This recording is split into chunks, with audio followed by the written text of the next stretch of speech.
हे असं चुकीचं बोलू नका। चौपाटीचं काम व्यवस्थित सुरू झालेलं आहे। काम करायला थोडा उशीर लागतो, मग तो सगळीकडेच लागतो, पण ज्या क्षेत्राकडे ग्रामीण म्हणून बघितलं पाहिजे आणि जिथे कधी विकासच झाला नव्हता तो कसा होतोय हे दाखवण्याचं असते हे उत्तम उदाहरण। आणि ह्याच्यामध्ये IAS ऑफिसरचा जो महत्वाचा सहभाग अश्विनी जोशी कोर्टामध्ये जाऊन त्यांनी हा प्लॉट मोकळा केला। या प्लॉटमध्ये जे कोणी होती त्यांना खाली करण्याचं काम जयस्वाल यांनी स्वतः उभं राहून केलं। ह्याचं डिझायनिंग त्यांनी स्वतः केलं, मला दाखवलं। आणि ह्याच्यात सर्वात महत्वाची भूमिका असते पैशाची। मी माननीय एकनाथ शिंदे साहेबांचा आभारी आहे की त्यांनी माझे प्रस्ताव जेव्हा गेले आणि त्यांना सांगण्यात आलं की जितेंद्र आव्हाडांचा प्रस्ताव आहे, त्यांनी कधीही राजकीय भूमिका घेऊन माझे प्रस्ताव अडवले नाही। सर ते म्हणजे ते मला कानात घेऊन सांगायचं ना, जितेंद्र तुझा एवढा प्रस्ताव पास केला। राजकीय वैर म्हणजे राजकीय वैर वैचारिक वैर असतं, ते व्यक्तिमत्वावर व्यक्तीशी घ्यायचं नसतं जे आजकाल घेत आहेत। आणि आता मला महाराष्ट्र शासनाच्या अर्थ नियोजन खात्याकडनं निधीच नको। मला जे महाराष्ट्राला कळवायचं होतं ते कळून झालं की मला हरवण्यासाठी अजित पवार काय काय करतायत हे माझं सांगून झालंय। बघूया आता काय होतंय। म्हणा स्वतःच्या मतदारसंघातली सभा यशस्वी करा आणि मग दुसऱ्याच्या मतदारसंघात लक्ष द्या। विकास कामावर कुठेतरी आळा बसेल त्यामुळे कशाला निधी न दिल्यामुळे। अरे माझा विकास कामं माझी विकास कामं झाली आहेत। आता निधीवर निधी 100 कोटी रुपये येणार, खर्च कुठे करणार?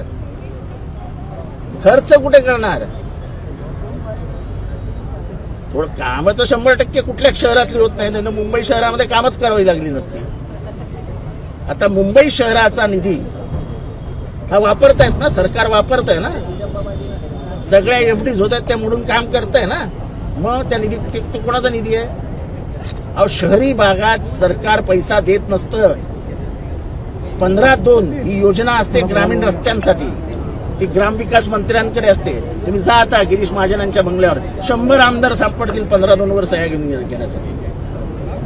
हे ज्यांना विधानसभा कळत नाही, विधानसभेत मंत्रालयात अर्थ नियोजन कळत नाही, ते बोलतात त्यांनी किती आणलाय। महानगरपालिकेचा प्रस्ताव या रस्त्यांचे पास झाले ते कुणाच्या सहीवर झाले? जितेंद्र आव्हाडांनी मागणी केल्याप्रमाणे आणि प्रस्ताव तसा गेलाय महापालिकेत।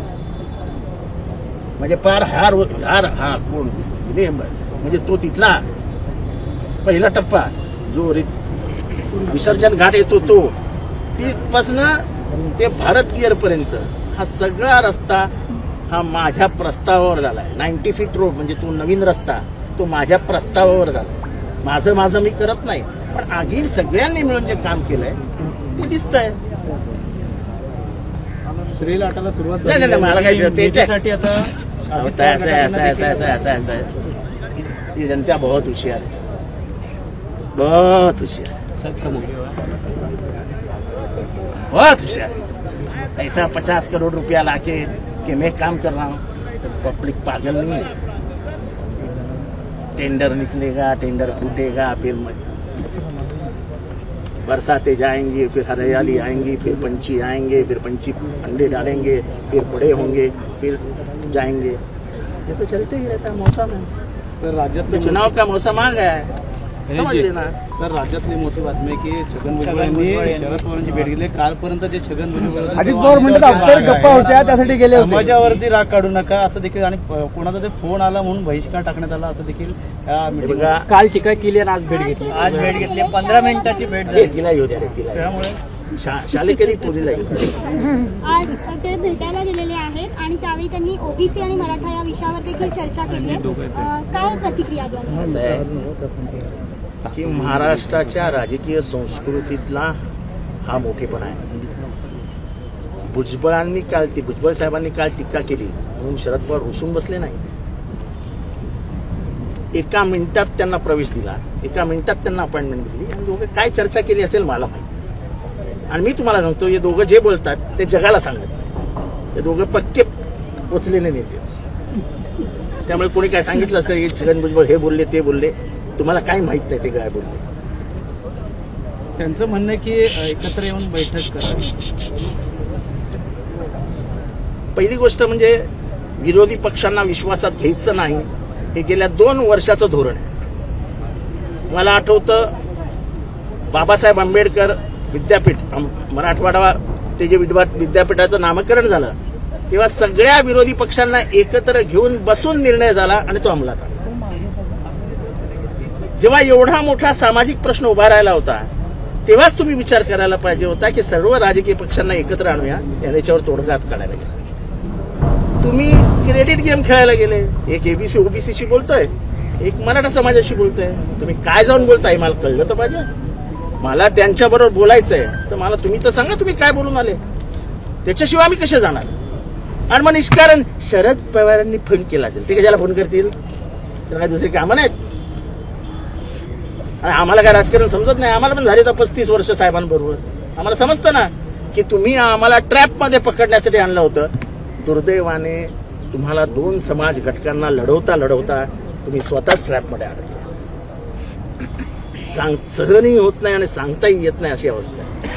पण मला आज आनंद ह्या गोष्टीचा आहे की महाराष्ट्र जे प्रगल्भ राज्य आहे, राजकीय संस्कृतीमध्ये जी प्रगल्भता आहे ती आज भुजबळांनी दाखवली आणि पवार साहेबांनी दाखवली. असं रुसून फुगून असे इथे मान करत चालत बाहेर जाऊन असं कधी होत नाही. आपण काही एकमेकांच्या वैरी नसतो. आपलं एका वैचारिक ह्याच्यात हे असतं. माझा RSSला विरोध आहे, तो वैचारिक विरोध आहे,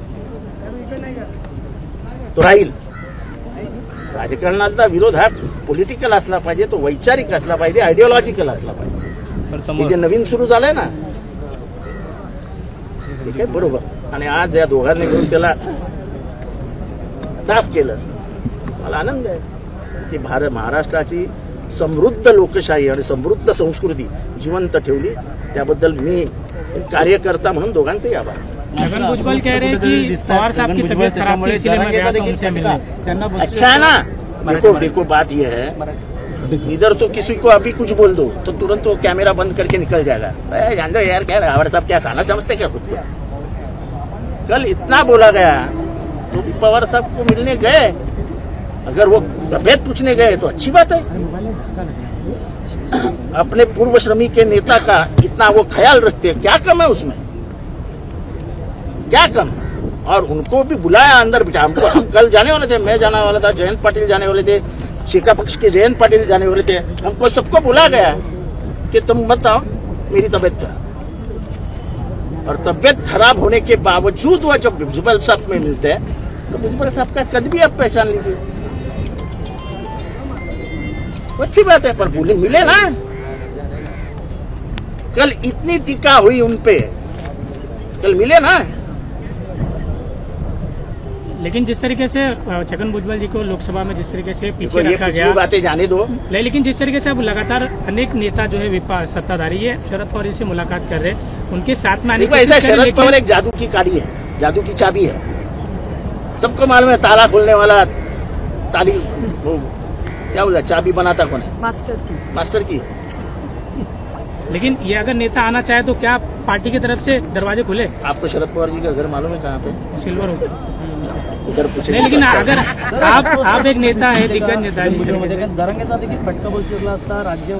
मला कोण अस्वस्थ आहे कोण नाही हे मला काय माहित नाही. पण हे सरकार 100% अस्वस्थ आहे. कारण का ट्रॅप मध्ये अडकले, त्यांना समजतच नाही काय करायचं. कालची बारामतीची सभा बघा, 70% खुर्च्या रिकाम्या. बारामतीमध्ये ही परिस्थिती असेल तो लोकांमध्ये तुमच्या पैशाबद्दल, तुमच्या वागण्याबद्दल, तुमच्या मगरुरीबद्दल किती राग आहे तो बघा. 5 कोटी देऊन तुम्ही आमदार विकत घेऊ शकता, पण 50 कोटी देऊन तुम्ही बारामतीची जनता नाही आणू शकले. संजय हे जनता बरोबर निर्णय घेते की यांचा पैशाचा माज. आमदार विकत घेतल्यानंतर आता सुरू चाणक्य एकच वादा, महाराष्ट्र आता हातात घेणार, 80 जागा जिंकणार. अरे तुम्ही आमदार विकत घेतले, जनता नाही विकत घेऊ शकत. नाही तर तुमचा अयोध्येत रामटेक म्हणजे राम जिथे जिथे गेला चालत चालत त्या सगळ्या जागा हरले, सगळ्या जागा. म्हणजे धर्मही चालला नाही, पैसाही चालला नाही, आणि आता जातही चालत नाही. यांना पहिले धर्मात भांडण लावून बघितलं, हिंदू मुसलमान काय जमलं नाही. आता जाती जातीमध्ये भांडणं लावली, काय जमलं नाही. आता टोकाची भांडणं लावायची आणि सांगायचं शरद पवार दंगल करू इच्छितात. अरे शरद पवारांना काय काम नाही काय. 93च्या दंगलीमध्ये जेव्हा बॉम्बस्फोट झाला तेव्हा बॉम्बस्फोट बघायला गेलेला 2 तासातला हा जगातला पहिला राजकारणी असेल. आणि दुसऱ्या दिवशी मुंबई सुरू केली, दुसऱ्या दिवशी स्टॉक एक्सचेंज सुरू झालेलं होतं. शरद पवारांची कुठे तुलना करतात? मुख्यमंत्री उपमुख्यमंत्री अजितदादा ते या संदर्भात तोडगा काढला असता, मात्र भुजबळांना पुढे करून कुठेतरी तोडगा काढण्याचं काम करत आहे का हे सरकार? आता ते स्वतः मला बोलू माहित शकत नाही नाही. ते कोणाला पुढे करतायत, कोणाला मागे करतायत, कोणाच्या कॉलरला हात घातलाय. आपल्याला काय करायचं? आपल्याला काय करायचं? जमत नसेल तर राजीनामा द्यावा सरकारने. आम्ही येणारच आहोत, आम्ही घेऊ त्यांचा निर्णय. 2 वर्ष खेळवताय तुम्ही दोघांना. इथे गुळ लावून ठेवले तिथे. इथलाही गुळ दिसतो, इथलाही गुळ दिसतो, खाता येत नाही. वेळ पडली तर पंतप्रधानांना देखील भेटणार भुजबळ म्हणतात. अहो हे तुम्हाला आम्ही 2 वर्षापूर्वी सांगितलं होतं की हे पंतप्रधानांचं काम आहे, पंतप्रधानांना भेटा. ते आम्हाला तसे छोटे बौद्धिकांचं महाराष्ट्रातल्या यांच्या नेत्यांची पंतप्रधानांपर्यंत पोच जाऊ शकत नाही असं आहे का? काही तुम्ही जे सल्ले दिलेले त्यानुसार जर तो सल्ला ऐकला असता तर आतापर्यंत त्यांना कदाचित छोट्या कार्यकर्त्यांचे सल्ले आवडत नाही. लेकिन दादा? छगन भुजबल खुद ही कह रहे हैं कि पवार साहब जब थे तब उन्होंने खुद जो ओबीसी को आरक्षण दिया था और आप ही आरक्षण दे सकते हो, ऐसी भी बात उन्होंने की है.